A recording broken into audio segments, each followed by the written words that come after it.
Bienvenue à la première épisode de Official Mastermind. Et puis aujourd'hui, on répond à la question de Cynthia Mishka.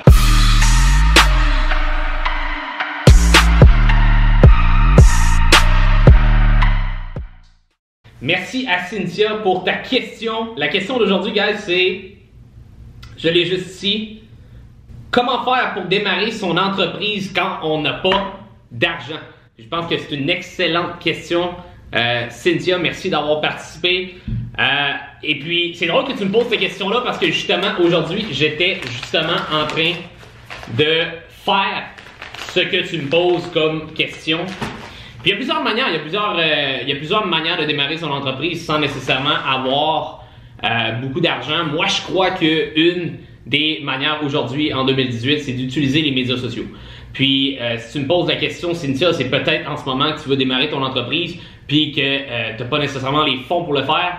Et bien moi, qu'est-ce que je t'encourage à faire, puis j'encourage tout le monde qui veut démarrer leur entreprise puis qui n'ont pas les sous de faire, c'est n'importe qui peut lancer une page Facebook, n'importe qui peut lancer un groupe Facebook, n'importe qui peut lancer une page Instagram. Et puis on a la chance en 2018 de vivre dans l'ère médias sociaux. Donc ça coûte zéro. Donc si on recule de plusieurs années, ben si on voulait faire du marketing, etc., ben il y avait des frais si tu voulais poster dans les journaux, à la TV, à la radio, etc. Aujourd'hui, on a la chance d'avoir les médias sociaux, Facebook, Instagram, YouTube, name it, Twitter. Il y a plusieurs plateformes qu'on peut market un produit, créer un brand personnel aussi. Donc, pour la première partie de ta réponse, Cynthia, c'est vraiment de commencer par utiliser les médias sociaux, t'ouvrir une plateforme, peut-être commencer avec les deux plateformes les plus populaires qui sont Facebook et Instagram. Une des manières que moi j'utilise, puis que je te conseille, Cynthia, et tout le monde aussi, c'est de donner du contenu, ne pas arrêter de donner du contenu, de donner de la valeur. Et puis, c'est dans n'importe quoi. Je veux dire, si, exemple, tu veux être le meilleur vendeur de suits, ben moi, qu'est-ce que je ferais avec toi? Je ferais tout simplement lancer sur Facebook, je ferais des vidéos sur pourquoi tu devrais porter un suit bleu au lieu d'un suit gris si tu es courtier immobilier.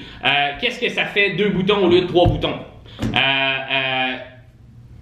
Quelle grandeur de suit tu devrais porter si tu mesures telle grandeur avec telle grosseur?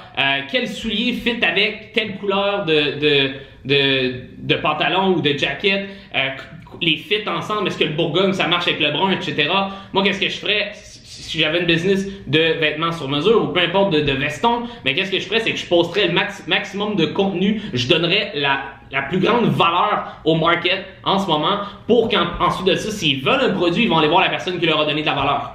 Fait que s'il y a des gens qui ont des questions par rapport à hey, moi je suis en train de me demander est-ce que mon suit bleu va fitter avec ma culotte brune, mais s'il pose ta question, puis tu y réponds, puis tu lui as donné de la valeur, tu lui as donné du contenu, quand va venir le temps d'acheter une cravate, d'acheter une paire de souliers, d'acheter un suit, il va aller voir la personne qui a donné énormément de valeur, la personne qui a donné du contenu, qui a pris le temps de l'aider. Fait que ça, c'est très important de comprendre que les gens, quand on leur donne, puis on n'espère rien en retour, c'est là qu'ils vont acheter le plus de nous. Donc, une des réponses que je te donne, Cynthia, en ce moment, c'est si tu viens qu'à lancer ton brand, tu viens qu'à lancer ton produit, donne le plus de valeur possible par rapport à ton champ d'expertise, donne le plus de valeur possible par rapport à ton produit, par rapport aux bienfaits que ça peut faire. Et puis ensuite de ça, les gens vont venir l'acheter. Si, exemple, tu pars en business dans le domaine de la nutrition, ne spamme pas ton produit partout sur les médias sociaux. Tu devrais peut-être lancer sur ta page Instagram, ta page Facebook ou ton profil personnel beaucoup de contenu sur la nutrition, sur la santé, sur l'entraînement,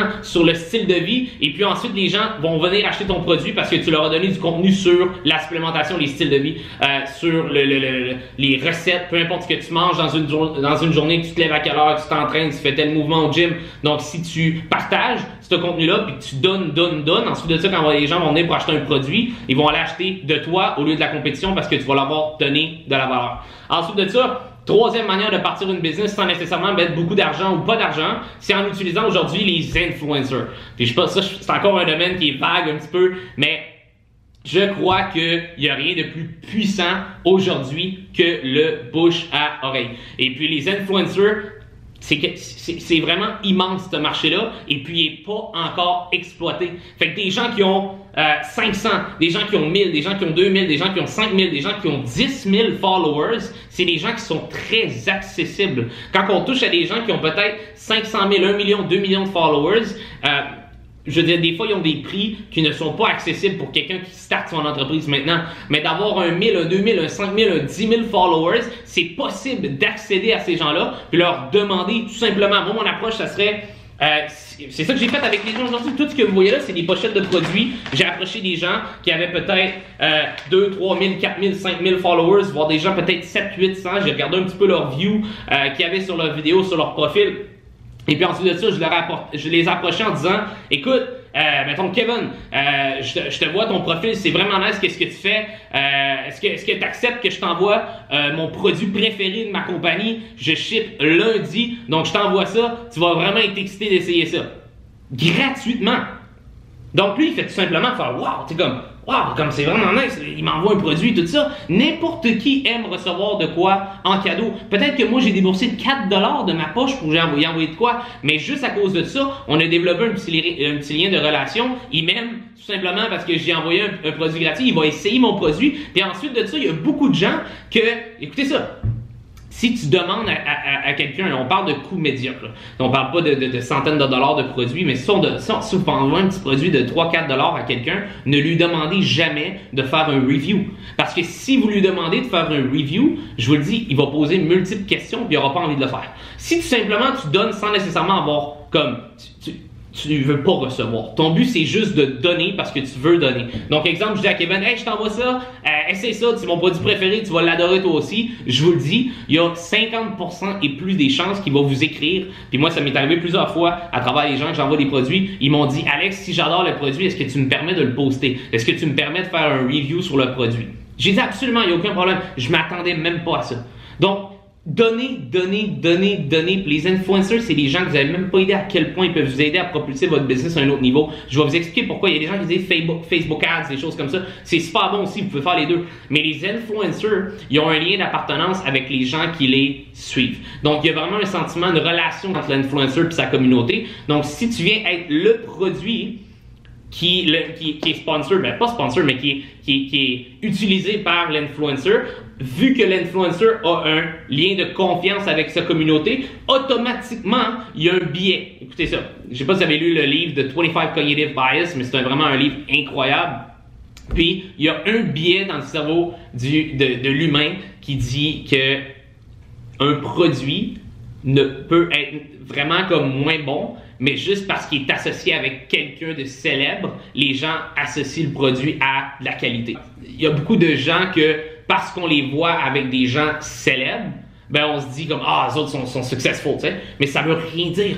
Mais une chose qui est vraiment importante au niveau du marketing, c'est que si vous avez la chance de donner un produit à un influencer qui a 2, 3, 4, 5 000 followers, puis que vous voyez que, exemple, toutes ces vidéos qu'il fait sur son profil, il y a une couple de 1000, 2000, 3000 views sur ses vidéos, puis il vient qu'à faire une vidéo de votre produit ou poste simplement un story, qu'est-ce que ça fait? C'est que vous avez peut-être payé 10 $ pour envoyer un produit à quelqu'un, mais vous avez eu 1000, 2000, 3000 personnes qui ont vu le brand, qui ont vu votre produit associé avec quelqu'un qui font confiance. Fait que ça, c'est très important aujourd'hui. N'importe quel produit que vous avez. Si, exemple, que vous travaillez dans le paysagement, voici ce que je fais. Tu travailles dans le paysagement, appelle un influencer, écris-lui sur Instagram. Dis-lui, hey, Johnny, écoute, je sais que t'as beaucoup de gens, qui te suivent, etc. J'aimerais ça, exemple, faire ton paysagement complètement gratuitement. Là, il va faire comme, ouais, ça n'a pas de sens, ça. Complètement gratuitement, je fais ton paysagement. Écoute, il n'y a aucun problème. Fais juste me dire ton adresse, tout ça. Cet été, je m'occupe de ton paysagement. Ça va peut-être te coûter une coupe de 100$. Mais cet influencer-là, que peut-être a 15, 20, 25, 30 000 followers, va ensuite de ça poster un story qui va vous taguer, qui va faire une vidéo de vous, qui va faire un post sur vous, qui va peut-être vous apporter 10, 20, 30 clients par la suite, qu'eux vont être capables de dépenser des centaines, voire des milliers de dollars de l'année d'après dans votre paysagement, ou peu importe. Fait que c'est très important de ne pas négliger tous les influencers parce qu'ils ont vraiment une puissance sur leur communauté. Puis si on est capable d'aller chercher cette puissance-là, parce que les gens ils me disent « Ah, Alex, j'ai pas d'argent, puis en plus, j'ai pas d'influence. » Good! On s'en fout que tu n'aies pas d'influence. Si toi, tu n'as pas d'influence, va te chercher quelqu'un qui a de l'influence, puis utilise son influence pour avoir sa communauté. Puis tu fais ça multiples fois. Tu fais ça multiples fois. Puis c'est quoi la pire chose qui peut arriver? C'est tu sais quoi? C'est que si tu écris un influencer, il peut juste pas te répondre ou il peut t'écrire un beau non. Mais ça change rien. Si tu passes tous les jours à parler à 5, 10, 15, 20, 50, 100 influencers, tu vas finir par en avoir un ou deux ou trois qui vont vouloir avoir ton produit gratuit, puis ensuite de ça, ils vont triper, ils vont soit l'acheter plus tard, ou vont tout simplement le recommander à d'autres personnes, ou vous allez avoir, à cause de eux, un story de quelqu'un qui a acheté le produit, puis vous n'avez même pas idée qu'est-ce qu'on peut faire avec les influencers en 2018. Donc, Cynthia, pour répondre à ta question, un petit briefing de tout ça. Numéro 1, donne du contenu, donne du contenu, donne du contenu, master ton champ d'expertise, puis donne du contenu. Ensuite de ça, utilise les médias sociaux à 110%. Commence par Facebook, commence par Instagram, puis quand tu auras master ces deux plateformes-là, tu peux t'élargir un petit peu. Puis ensuite de ça, utilise des influencers. Ça coûtera pas cher, mais c'est le meilleur investissement que tu peux faire dans ta business, peu importe le produit que tu as. Donc j'espère que Cynthia, ça a répondu à ta question. J'espère que tout le monde, ça les a aidés un petit peu. L'épisode 1. Donc, je suis vraiment excité. J'ai vraiment une grosse vision pour Official Mastermind. J'adore ça. J'adore ce que je fais. J'adore que les gens me posent des questions. Puis, j'ai vraiment une vision qu'on va arriver à 100, 200, 500, 1000 épisodes dans le futur. Donc, j'ai une question pour vous, guys, parce qu'il y a des gens qui me posent énormément de questions. Ma question, vous allez la répondre dans les commentaires de ce vidéo. Ma question pour vous, c'est quelle plateforme de médias sociaux es-tu le plus accro et pourquoi? Donc, on finit là-dessus, guys. On se voit bientôt. Épisode 2 la semaine prochaine. Passez une excellente journée.